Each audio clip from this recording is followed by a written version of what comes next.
sukno hotung nya hadung ke ulas mega hokai to hai puran thang tongkha habogar 1 ni unit 22 beba kang puri banyai ko woro sejak tongo makaya dari hapno khusker mani tabo ke nokha bisik tham kakha Israel bai Syria rok soba nanglai yakhe tonglai aboni yagulo nokha bisik thamni jora o Judani habugra Jehoshaphat Israel ni habugra no malainani hwnoi thangkha heke Israel ni habugra bini tefang rok no hai hwnoi sengkha norok sawi jaman Ramot Galiad ni abo sinise tamokhe seng tamni Syria ni bugra ni yakni ifiloi nana bagui nungsafano se khlaijak ya nungsake ang tiarno hwnoi Jehoshaphat saka ani sengkrak rok tai korai rok bo haino tiarno hake bo Jehoshaphat no hai hwnoi saka norok ang bai baksa Ramot Galiad o soba khlaina bagui thangnai da Jehoshaphat Israel ni habugra no hai hwnoi saka ang bai nung baksa no ani borok bo nini borok no nini korai rok bo ani korai haino Jehoshaphat Israel ni habugra no hai hwnoi saka sumrayung tamo sano sekang nailaigram hake Ahab diari rok no ringkha borok khorok burui raka tei ngano tai borok no hai hwnoi sengkha ang Ramot Galiad no sapragui nyaida sapragui ya heke borok sapragui di subrayung no kwplai khlainai hwnoi saka tamoke Jehoshaphat hai hwnoi saka sengna bagui subrayung ni tai khorok chapano diari kwrwida Ahab hai hwnoi saka tei khoroksa tongkhu Imlani bwswla Mikaya tamokhe ang bono naisilaro tamni hwnba bo waisa phano nini bagui mungsa kaham kok diari sayako ani bagui hamya mangsa sao nung omo hai samani chaya hwnoi Jehoshaphat saka heke Ahab khoroksa tefang no ringui saka tabukno thangui Mikaya no tubudugui phaidi bugra khorok noirok no bugrani kanmung chamung najak tai Samaria ni dugayung ni phataro borok ni achukthai achuklaijak tai bebak diari rok no borok ni bwskango kok diari salaiai tonglaio borok ni bere khoroksa wngkha Chenani bwswla Zedekiah sorni bokorong swnamui hai hwnoi saka subrayung o kok sao nung omo hai choba khlaiui Syria no sokomor suk yasak chubanai tai kubun diari rok no bo a kok no salaikha Ramot Galiad o thangdi subrayung abono bugrani yago rwnai a jorao Mikaya no naharna thangnai tefang bono hai hwnoi saka bebak diari rok no bugra no phainai hwnoi sakaba nung bo haino bwkha bacharwui sake hamnai tamoke Mikaya hai hwnoi sakhe sumrayung kwthangni mungui ang sao sumrayung sadi hwnma no se ang sanai bo bugrani bwskango sogui khe no bono hai hwnoi sengkha Mikaya chwng Ramot Galiad bai choba nanglainai de nanglaiya heke bono hai hwnoi saka thangdi nanglaidi subrayung ni yago habugra chianrwnai tamokhe Ahab hai hwnoi sapikha nung subrayung ni mungui no sao hingkhe ano kok kubui no simi se sadi hwnoi ang o kok no nono waibwswk sanai ba heke Mikaya hai hwnoi saka ang Israel ni sengkrak rok no mwrgnai kwrwui ni mera rok hai khe hatai gwnangwi pisa piring khe nugo tai subrayung sao o borokni mwrwknai kwrwi borok kwchang khe sakni nogo thangtung tei Israel ni bukra Jehoshaphat no hai hinui saka. Ang no sayagwi ba bo waisa no ani bagwi kok diai kaham sayako phiya hamya se sanai. Heke Mikaya hai hinui saka aboni bagwi tabuk khwnadi subrayung tamo hinui sa. Ang nukha subrayung bini achuk-thayungo achukjak tei bebak bini suwarirok no bini yaksio tei yagrao khe bachalaijak. Heke subrayung swngkha sabo thangwi Ahab no Ramot Gilead no thangwi butharjakna bagwi lon rwnai. Suwarirokni bere baksao kok thaisa saka tei baksa ba juda kok salaikha. Hingkhe phola kaisa swkangwi subrayung ni bwskango bachalawi hai hinui saka. Ang bono lon rwnai bahaikhe hinui subrayung swngkha pholasa phikha ang thangwi Ahabni diari rokno tatal sa rwnai subrayung sao. Thangdi bono baniwi di bini samung chanai. Heke naidi subrayung o diari rokni khugo tatal sa rwnai phola rwkha. Subrayung no komorthung hinui buj thumkha. Heke Zedekiah diari Mikaya ni thani thangkha khangaro thaprarwi hai hinui swngkha. Subrayung ni phola ano yakarwi nwngbai kok salaina hinui bo lamatwi ongkhorwi thang. Nwng kubui no kharai ukulukni nok khungsa o ma thangfru khe nwng sawi mano hinui Mikaya sapikha.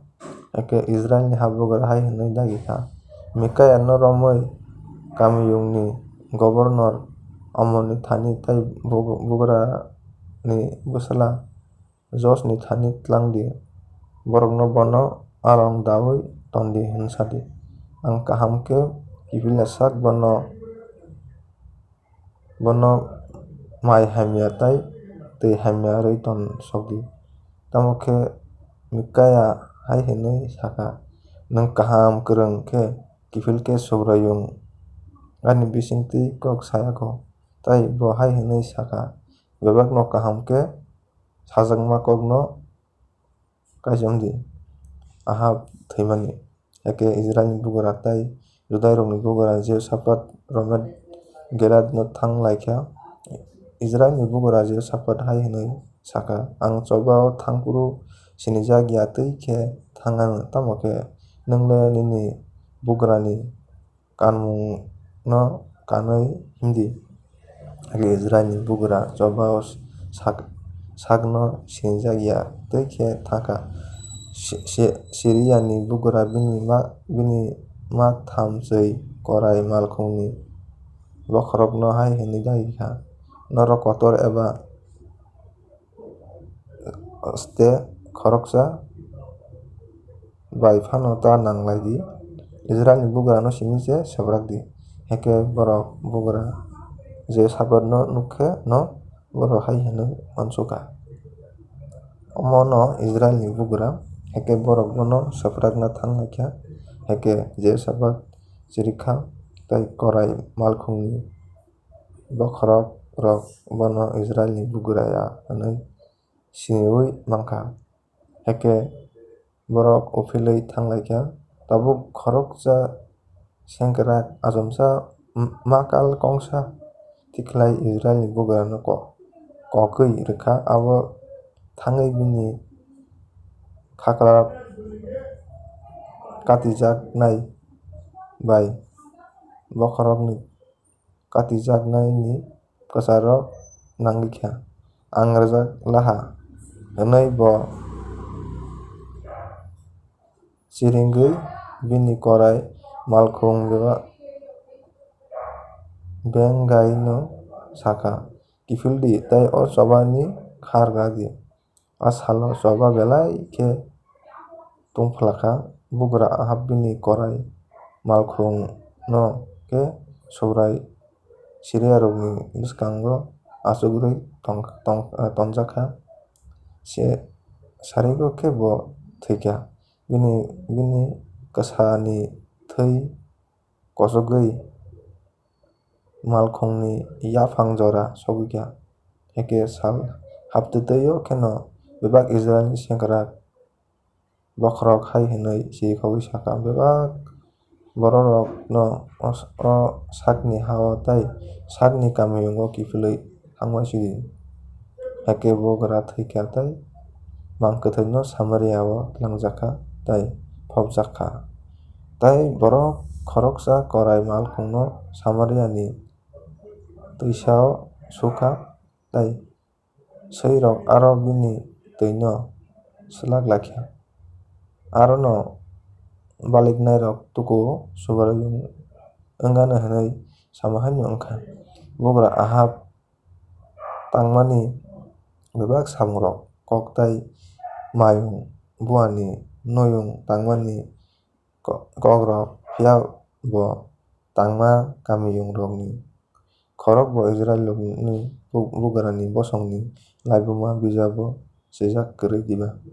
Ahab thwikha tei bini buphassongni simalungo phopjakha bini yakchu o bwswla Ahazal bogra chakha. Judani bugra Jehoshaphat Israelni bugra Ahab bugra chamani nokha bisik bwrwi jorao osani bwswla Jehoshaphat Judani bugra chao Jehoshaphat umor nokha bisik 34 bo nokha bisik 25 Jerusalem o bugra chakha. Buma wngkha Shilhini bwsajak Azuba bo bini bupha Asa tongma hai kheno tongkha bo subrayung naima twi no phiarwui samung khlaikha phiaba buini borokni suri thairok sokomorjakliya tei borok bo aro sulilai tei sathrai rok sogo phiya ratharmungrok bo yapharlai kho. Jehoshaphat Israelni bugra bai bo kiching khlaikha Jehoshaphat tangma samungrokni kok tei bo kha kotor wngma tei choba khlaima kok rok kwbangma Judani bubakhrarokni bosongni laibumao bijabo swijak wngya diba. Buphani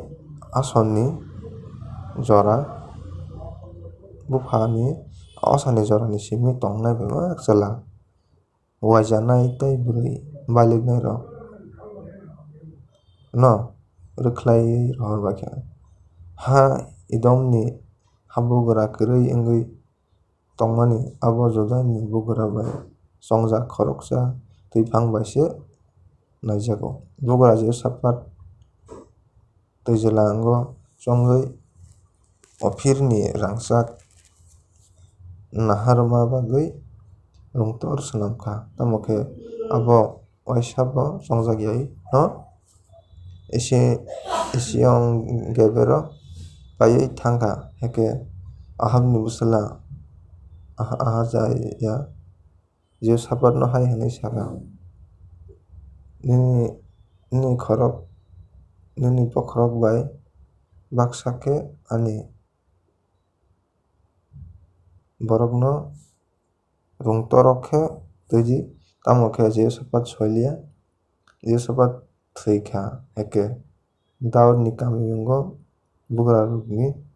simalungo phopjakha bini yakchu o khe bwswla Jehoram bugra chakha. Israelni bugra Ahazaya Judani bugra Jehoshaphat bugra chamani nokha bisik chini phuru Ahabni bwswla Ahazaya Samaria o tongwi Israelni bugra chakha tei bo nokha bisik 2 Israelni bugra chakha bo subrayungni thani chumsa khlaikha bo bupha Ahabni maya tongmung tei no tongkha Buma Jezebel haike no tongkha tei Israel ni sumsago khiklainai Nebat ni gusala Jeroboam ni tongmung no rwktharkha bo balmutai no monkha tei khulumkha tei buphang khlailangma haino samung khlaiwi bo subui jung Israel kaitor no joli rwkha.